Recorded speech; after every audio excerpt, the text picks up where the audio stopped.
Είναι μια τίγρη από τη Βεγγάλη, σ' όλη τη ζούγκλα είναι η πιο μεγάλη. Όλοι θαυμάζουν τη δύναμη της, γεμάτο-ρίγες είναι το κορμί της.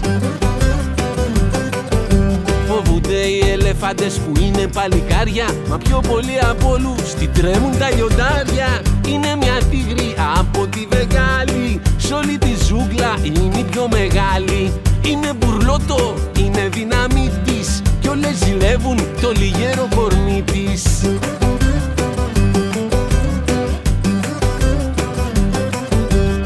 Μια Ινδούλα, η μικρή μαγκάλα, μες στο παλάτι με τη σικουάλα. Χορεύουνε μπροστά στο βασιλιά τους, το πονηρούλι, το μαχαραγιά τους. Η μικρή μαγκάλα που είναι καλονή, λέει ένα τραγούδι με γλυκιά φωνή.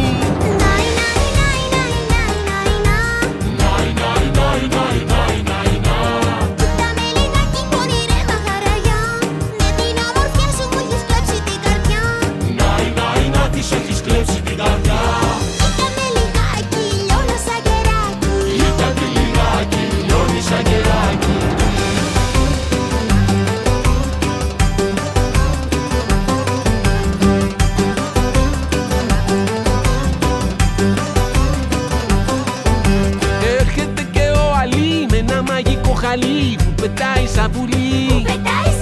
Το πήρε απ' την Περσία σε μια δημοπρασία και κάνει ταξιδάκια σε όλη την Ασία.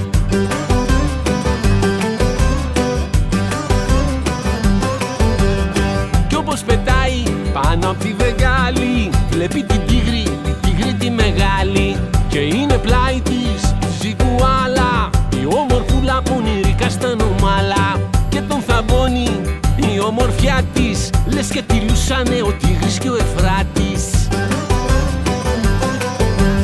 Η μικρή μαγκάλα που είναι καλονή, λέει ένα τραγούδι με γλυκιά φωνή.